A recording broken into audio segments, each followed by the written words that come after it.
Right. So for any transfer function, if we can work out the AZ gains or enough number of AZ gains for different frequencies, we can plot its polar diagrams, and we can actually plot its both diagrams as well.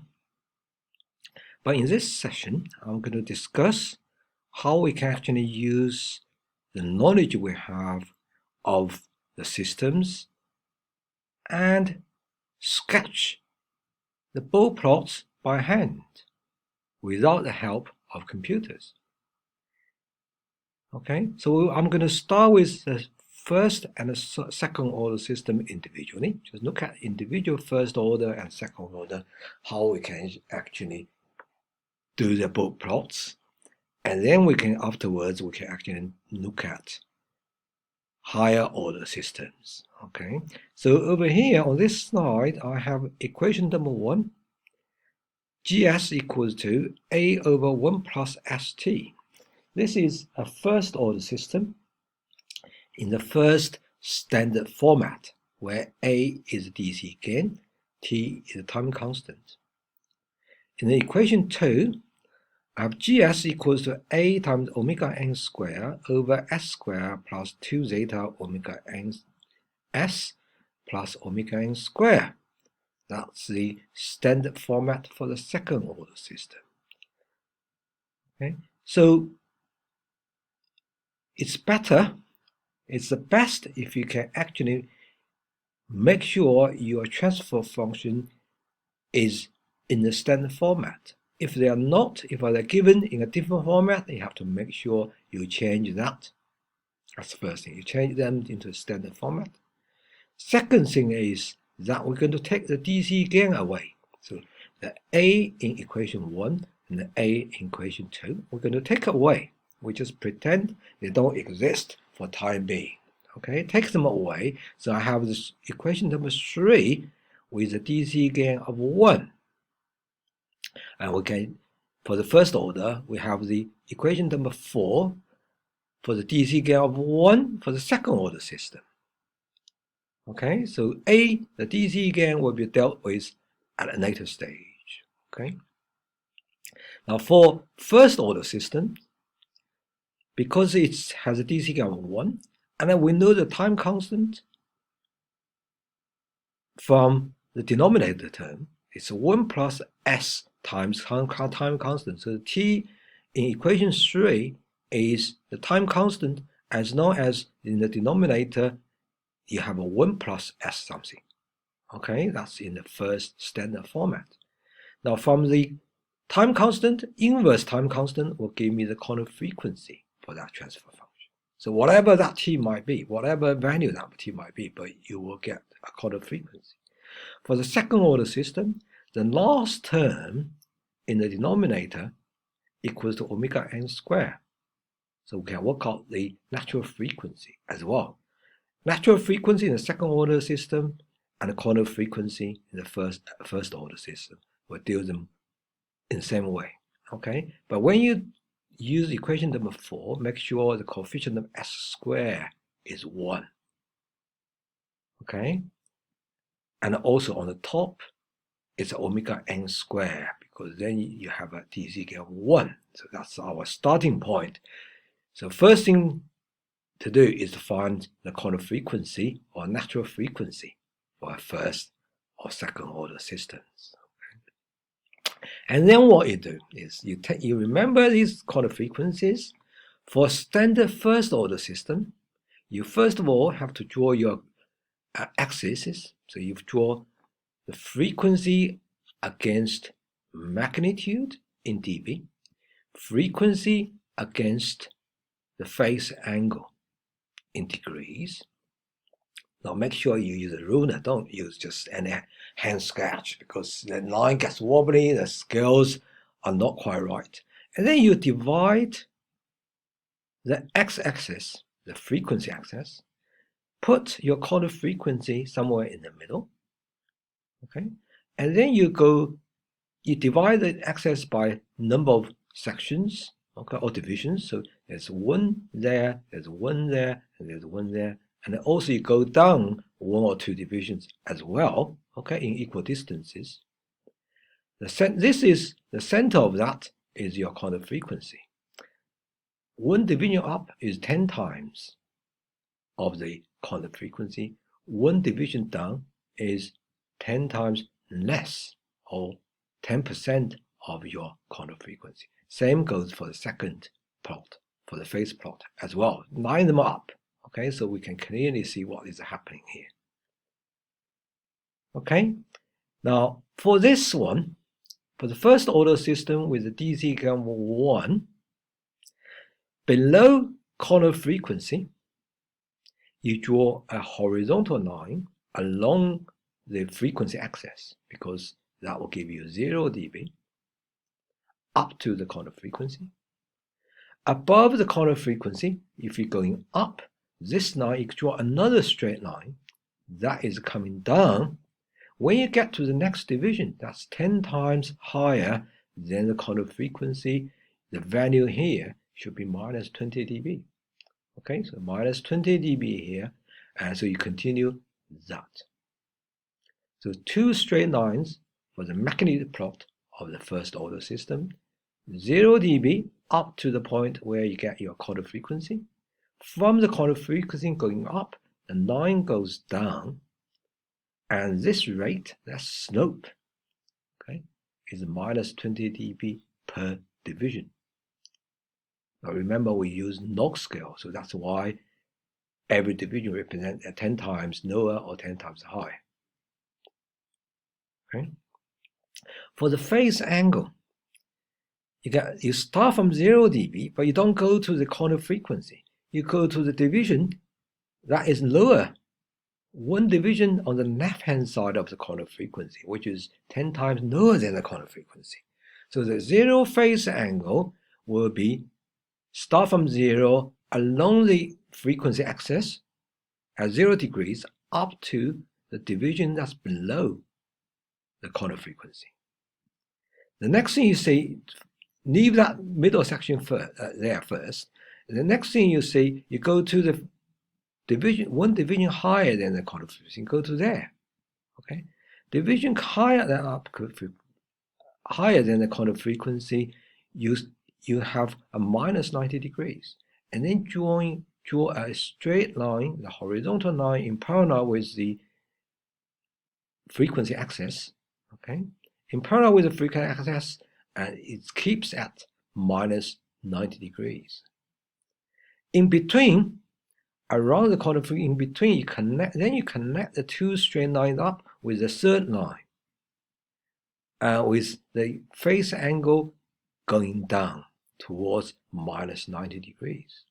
Okay, at the middle, you can check at the middle of that straight line, you should have the corner frequency, and the degrees should be minus 45. So that is really the graph. Whatever that omega c is, just write down your frequency and go 1 division down, and below that you get 0 degrees, and you go 1 division up. Above that 1 division up, you have minus 90 degrees. In between, you connect the 2 lines up with the third line, and you can check. Then you can check it in the middle. Okay, the middle is your corner frequency, where it should be minus 45 degrees. Okay, so in real application, this t will be a particular number. Inverse it, 1 over t will be your omega c. Okay, so remember that magnitude is represented by 2 straight lines approximately. Phase plot is represented by 3 straight lines. Okay, don't go further than this. This is because you look at the difference there. Phase plot will have a maximal value or negative maximal value. Magnetic plot doesn't. Okay, it goes down continuously, and phase plot stops there and it keeps that value. So this line is important to indicate this is a first order system we are dealing with. Now, if you, in the previous case, is 1 over 1 plus st. If I swap that over, turn it upside down, it becomes 1 plus st over 1 or 1 plus st. That's the first order in the numerator term. Okay. Now this time we do them in a very similar way. Now we have 1 plus, make sure this is a 1, okay? 1 plus st, t is the time constant, 1 over t is the omega c, sorry. That's your corner frequency. So what you do there is, instead of going down for 1, in the previous case, 1 over 1 plus st, the magnitude goes down from omega c with a slope of minus 20 dB per division. Below that is 0. Now, because I'm swapping over, I'm going to turn it over upside down. This graph needs to be turned upside down as well, so that you have 0 dB below the corner frequency. So you draw a 0 straight line up to the point where the corner frequency is. Then, because it's in the numerator, instead of going down, we go up. Go up at the same slope.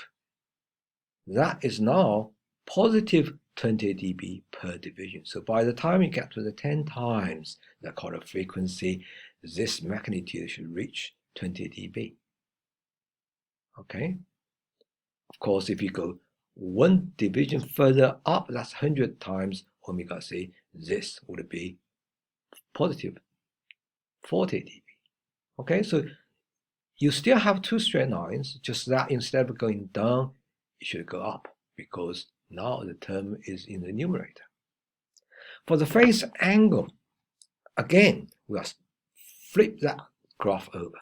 In the previous case, 1 over 1 plus st, it goes down up to the minus 90 degrees. This time, it goes up to the positive 90 degrees.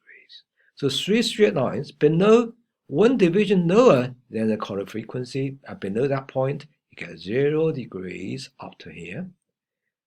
If you go from corner frequency 1 division up, looked it up, this is where you get not positive 90 degrees, and it stays there for any frequency that's higher than that point. In between, you connect the 2 straight lines with the third line. Now in the middle, again, at the corner frequency, that's in the middle, you get positive 45 instead of negative 45. Okay, so we cover both cases. One is 1 over 1 plus st. The second one is simply 1 plus st. That is, the term is actually in the numerator. For second order system, in this case, I'm actually putting the terms in the denominator. If it's in the numerator, then it's opposite. Okay, you just flip the whole graph upside down. Now this time, everything else remains the same. So it's 0 dB up to the natural frequency, and then goes down. The second line goes down. The slope is when you get to the next division. Okay, when you get to the next division, that's 10 times higher than the corner frequency, because it's a second order system. So instead of minus 20 dB, you really should get to minus 40 dB. For the phase plot, it's 0 degrees up to the division below corner frequency. It's minus 180 degrees from the point where you have the frequency 10 times higher than the corner frequency. And it is minus 180 there, that horizontal line. Anything above this frequency, this will be minus 180. In between, you connect them up. Okay, at corner frequency, you get minus 90 degrees. Everything doubles. Everything doubles from a first order system. Okay, so really we ought to focus more on the first order system, and then because once we know how to draw the graph, the boat plots for the first order system and second order system is fairly straightforward. So I'm going to run some examples here. Okay, I have a transfer function over here, GS equals 4 over 10s plus 2. Now my first concern is this, the denominator. The denominator term is not in the standard form. Okay, that's my first concern. So I need to convert that into standard form. I'm going to divide every single term in that fraction by 2 because I want to make this 2 to 1. So 4 divided by 2, that equals to 2. 10 divided by 2 equals to 5. 1 divided by 2 equals to 1. So I get 1 plus 5s. Now on the top I have a 2, not 1. I want 1. Okay? I want 1, so I'm going to take that 2 out. And I'm going to ignore it for time being because it's something I will show you how to deal with at a later stage. Over here, now focus what's inside of that bracket. The coefficient of s is 5. 5 is my time constant. Corner frequency is 1 over time constant. Therefore, corner frequency is 0.2. That's my starting point. So after all that reorganization, the main thing I wanted to get up to is to make sure I can work out the corner frequency. So once I got here, I'm going to draw axes, one for the magnitude, one for phase plot. I'm going to mark some dBs here, mark some divisions in the y-axis. For the magnitude plot, I'm going to mark some divisions for the phase angles for the phase plot. But more importantly, I need to mark some divisions for the frequencies. Okay, remember in the frequency axis is using a log scale. So this is if this is 0.2, the next division would be 2. That's 10 times higher. The division down is 0.02. Or this division will be 20 here. Okay? So same for the phase plot, 0.2. This division is 2. Next division, this division is 0.02. Because my corner frequency is 0.2, then for the magnitude plot, I need to draw 2 straight lines. One is 0 dB. That's along the frequency axis. That's one line.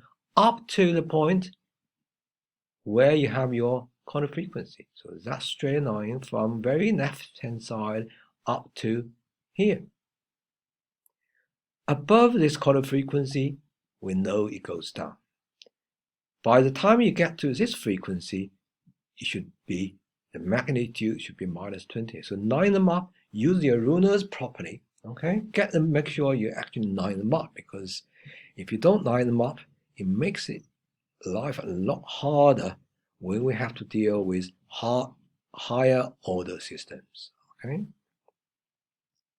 you won't get your marks if you don't line them up. For the phase plot, I'm going to start from 0 phase angle, 0 degrees. Okay, draw a line along the frequency axis up to the point where the frequency is 10% of the corner frequency. Corner frequency is 0.2, so it's really up to 0.02. That's my first line. My second line is here, this one. This is start from the frequency where it is 10 times higher than the corner frequency. Corner frequency is 0.2, 10 times higher is 2. So at 2, the phase angle should be minus 90 degrees. Anything above that frequency, it stays there. Okay, so this is minus 90 degrees, second line. Third line is basically you connect the two horizontal lines up from there to there. In the middle, at the corner frequency, if you use the ruler, you should see minus 45 degrees. Okay, so in this case, see, from the transfer function, you need to make sure they are in the standard format. And then you need to work out take the time constant, work out the corner frequency, and then the rest is quite routine.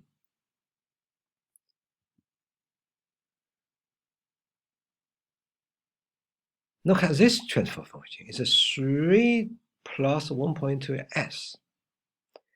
Now, this s term is in the numerator, and we know the magnitude and phase angle will go up. But worry here I have here is that it is not in the standard format. It's a 3 plus 1.2 s, not 1 plus something. So we need to take the 3 out of this bracket. So it becomes 3 times 1 plus 0.4 s. If you are not sure, you can always multiply 3 back into the bracket to see if it matches the original transfer function. Okay, they should. So now once I get to this format, 1 plus 0.4 s, then I know the time constant is 0.4. Omega, the corner frequency, is 1 over time constant, therefore I have 2.5. Now I have a DC gain here of 3, but again, ignore that for time being. I'll show you how to deal with that later.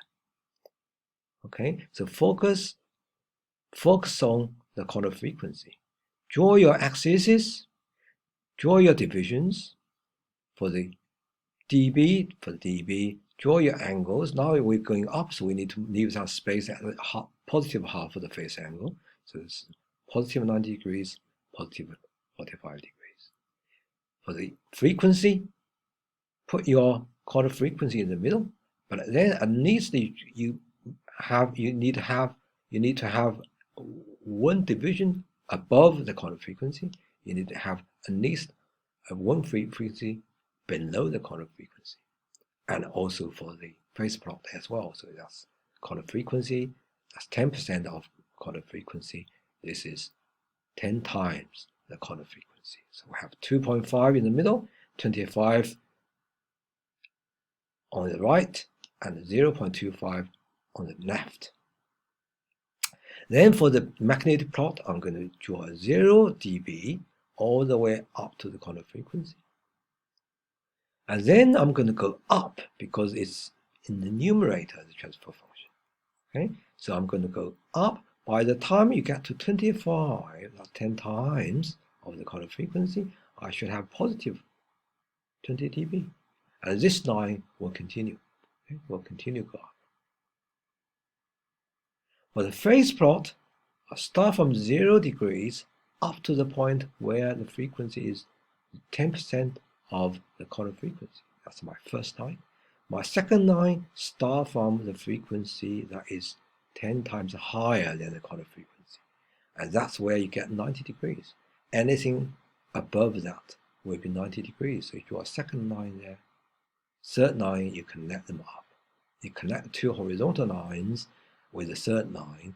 In the middle, that should come across to the middle at 2.5, i.e. the corner frequency, you should get positive 45 degrees. Okay, so that's two cases. One is first order where the S term is in the denominator. This is the case where it is a first order with S in the numerator. And whatever case you have to make sure your transfer function is reformatted into a standard format if they are not already that. So I have some practice questions for you guys, and to see how we can actually sketch these diagrams. And make sure, check if they are in the standard format first. If not, make sure you get them into a standard format and then sketch the both plots for all these 4 transfer functions in separate diagrams.